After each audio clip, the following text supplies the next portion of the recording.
Hello, everyone. This is Pastor Ryan Pronzinski of Christ Lutheran Church in Michigan Center, Michigan, and this is my Chair Chat Daily Devotion for Monday, September 28th, 2020. Peace be with you. These video devotions are intended to help you engage your life of faith during this time of pandemic, and so with engagement in mind, I encourage you to leave constructive comments, questions, or prayer requests in the comments section below this video, and I promise that I will get to these in the following videos. I also encourage you to engage either in this space or in others with people around you at home or on the phone or in some other way, because when we engage together, we learn more and we learn best and we remember more. So find ways to engage meaningfully with these videos with others, please. The readings that are put forth each day in these videos come from what's called the Daily Revised Common Lectionary, which is a church calendar reading schedule, and it can be found online. Since we are in year A of the lectionary cycle, our readings for today, which are in the description below, are as follows.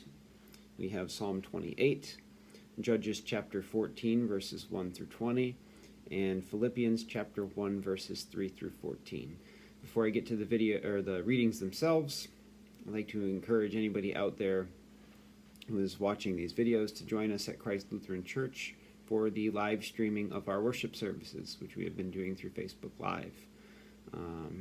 The link to our Facebook Live videos is in the description below as well. Just copy and paste that into your browser, and you can check out all the worship services we've done in the past, and you can join us on Sunday mornings at 9:45 a.m. Eastern Standard Time and watch the live streaming then. This week, even though it's probably going to be a little chilly, we are going to continue to try and do our outdoor worship as we've been doing the last few weeks. So if you are in the Jackson, Michigan Center area and you would like to come and sit in your car in the parking lot or in a lawn chair out in the parking lot and join us for worship, please feel free to do so. All that being said, we move on to our first reading, which comes from Psalm 28, which reads as follows. To you, O Lord, I call. My rock, do not refuse to hear me. For if you are silent to me, I shall be like those who go down to the pit. Hear the voice of my supplication as I cry to you for help, as I lift up my hands toward your most holy sanctuary. Do not drag me away with the wicked, with those who are workers of evil, who speak peace with their neighbors while mischief is in their hearts. Repay them according to their work and according to their evil deeds. Repay them according to the work of their hands. Render them their due reward, because they do not regard the works of the Lord or the work of his hands. He will break them down and build them up no more. Blessed be the Lord, for he has heard the sound of my pleadings. The Lord is my strength and my shield. In him my heart trusts. So I am helped, and my heart exults, and with my song I give him thanks. The Lord is the strength of his people. He is the saving refuge of his anointed. Oh, save your people and bless your heritage. Be their shepherd and carry them forever. Here ends the reading. So the last verse of this psalm has me thinking of Jesus telling the parable where the shepherd puts the sheep on his shoulders. And it may not be so much a parable as just a description, but either way, that is the image that comes to mind. Especially when I hear, save your people, be their shepherd, carry them forever. And as I have this image in mind, which is, it's an image of God throughout the entire Bible, I'm left wondering, what does it look like for God to carry us, for God to carry you, for God to carry me? Especially now at a time, when we live in such a tiring, troubling world. where so many norms have been disrupted. Life in general feels less safe because of this pandemic. There's also lots of, civil unrest, not only in our country, but around the world. And we might be getting a little weary. I mean, I know I'm weary. I heard somebody the other day say, I'm just tired of all of this. I'm sick of it. And so like in these moments, what does it look like for God to carry us, for God to carry you? When we are a little more tired, right, and find ourselves saying a few more prayers and hoping for things to get better, and having days when we're feeling a little down or a little lost, right? What does it look like for God to carry you?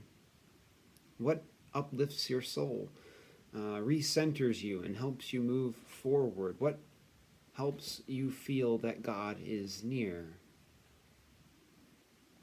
For me, I find it encouraging to get encouraging words from others when I'm feeling down. And God seems to find a way regularly to work through others to send these encouraging words to me when I need them, whether it be a card, a phone call, a text, sometimes a voicemail because I wasn't able to get to my phone. They just seem to come through right when I need them. In fact, I just got a card the other day, just yesterday, when I could really use it because it had been a hard weekend. And so, how does God hear your cries when you are feeling down and out? And how does God pick you back up and help carry you forward? For as the psalmist says, right, we can trust that God does this. God is faithful in hearing and acting because, quote, blessed be the Lord, for he has heard the sound of my pleadings. That's a direct testament to who God is. God listens and God acts. So God lift you up and carry you in the ways that you need today as your shepherd. All right, moving on to Judges 14, verses 1 through 20. This is a pretty good chunk of reading here. Stick with me. I'll do a little bit explaining after it's over. So once Samson went down to Timnah, and at Timnah he saw a Philistine woman. Then he came up and told his father and mother, I saw a Philistine woman at Timnah. Now get her for me as my wife. But his father and mother said to him, Is there not a woman among your kin and among all your people, that you must go to take a wife from the uncircumcised Philistines? So side note, the Philistines are kind of enemies of the Israelites at this time. So that's why they're like, what? But Samson said to his father, Get her for me, because she pleases me. His father and mother did not know that this was from the Lord, for he was seeking a pretext to act against the Philistines.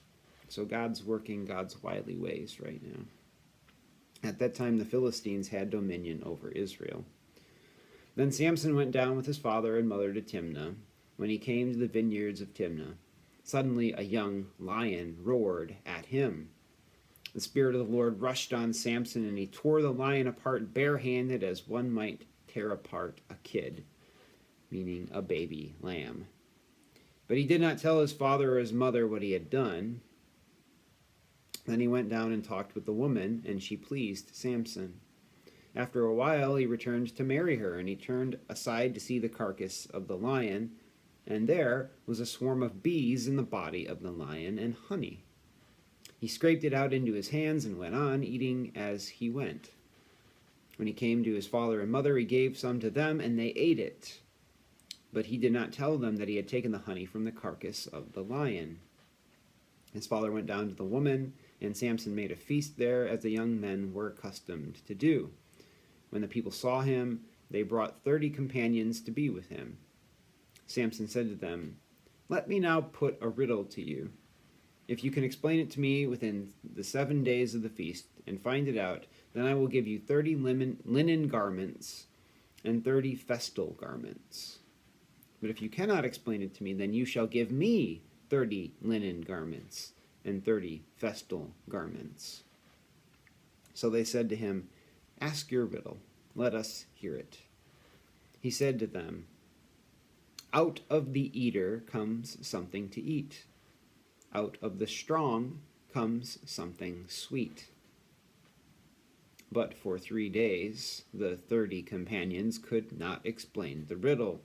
On the 4th day they said to Samson's wife, "Coax your husband to explain to us the riddle, or we will burn you and your father's house with fire. Have you invited us here to impoverish us?"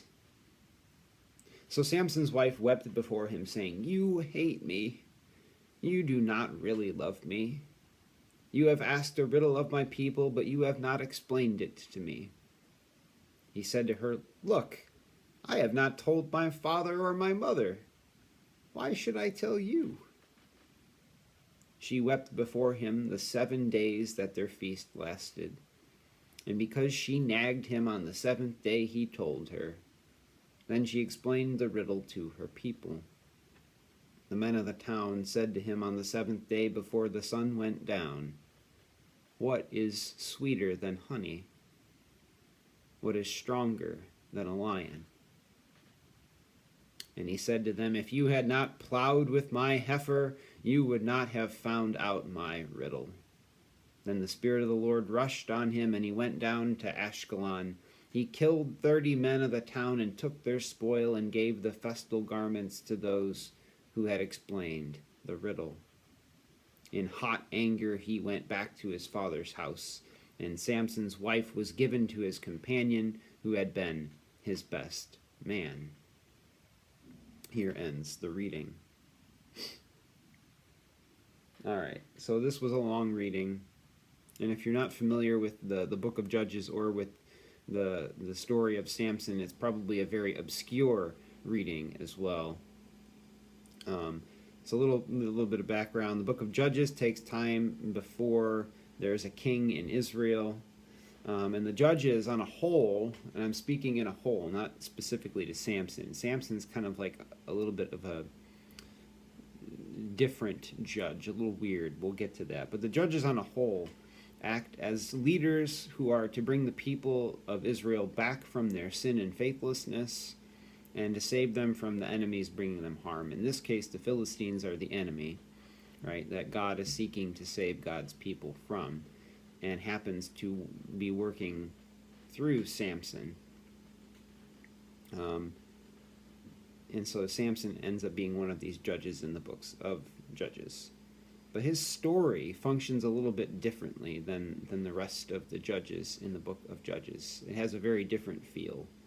And I wish I had the publication. I looked for it to share with you, but I don't have it in front of me. But there was a publication on the book of Judges from Word and World is what the publication is called. It's published in Luther Seminary. And in this Judges, what's the word I'm looking for? The subscription, not subscription. In Word, they come out quarterly, and so in the quarter of Word and World, they had Judges within like the last year or two, and they said in the Samson story, it's a critique on strong men, and the whole story, even today's story, is kind of meant to make the listener very uncomfortable about people that we think are going to be helpful because they're strong and they can use their strength to save us, right? It's stories to make us uncomfortable about our desire, or even having a strong man that is, leading us, and feeling like we need one to solve our problems. Because in the, Samson's story, Samson is one such strong man. And, I mean, you can hear in this story, he's so fickle and and just unpredictable and childish and violent. And it should just be off-putting and make you uncomfortable. right? This story is a reminder that this strong man in Samson, that any strong man is not all they're drummed up to be, right? Because they can cause a lot of harsh consequences that we may not think. We think their strength, their very outward, exuding, brazen strength might be a good thing, because especially when you're feeling like you're being attacked and you need someone to save you, like you'll just cling to anything that seems like it might help. But, the story is meant to make you question that mentality and go, do we really need a strong man to save us? Yeah. So we should be weary. This story, and I'm taking all these ideas from this article in Word and World, but we should be weary then when anyone says something to the effect of, only I can save you, or only I have the ability, the strength to save you. This weariness, to be weary of, to question of one such strong man or strong person, is especially true of questioning this, of being critical of this, if you're one of God's people, right? Because we who are God's people are supposed to put our trust in God above everything else, not in a person or people. So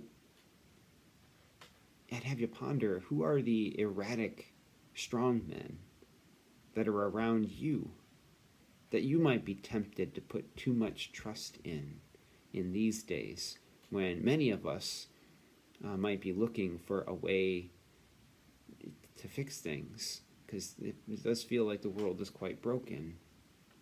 And how might these, strong men and their erratic and disrespectful behavior, like Samson today, be a sign to place less trust in them and not more?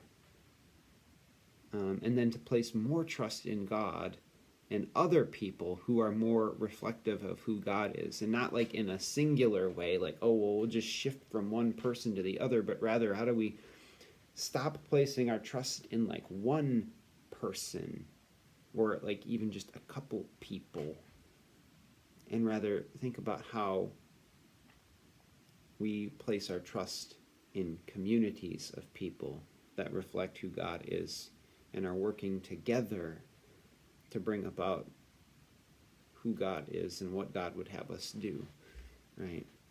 And we're going to get more to that in the next reading. And so I know that probably wasn't the greatest explanation of Samson, but again, it is a story that puts into question the human desire to, at times in history, to often rely upon and look for a strong man, or a single, solitary, physically, sometimes violently so, force, no matter how erratic or unpredictable or disrespectful, like when human beings are feeling like they're down and out, sometimes they're desperate enough to do just about anything to get beyond. But this story puts into question that, and should we really be doing that? And yes, God will be with us, and God might even work through this strong man and this strong person, but how much destruction is going to come in the wake of it all that is unnecessary? As to remind the people, don't do this again. Don't do this again. All right. So then, moving on to a nice strong contrast to the strong man, we read from now Philippians chapter 1, verses 3 through 14. I thank my God every time I remember you, constantly praying with joy in every one of my prayers for all of you, because of your sharing in the gospel from the first day until now. I am confident of this, that the one who began a good work among you will bring it to completion by the day of Jesus Christ. It is right for me to think this way about all of you because you hold me in your heart.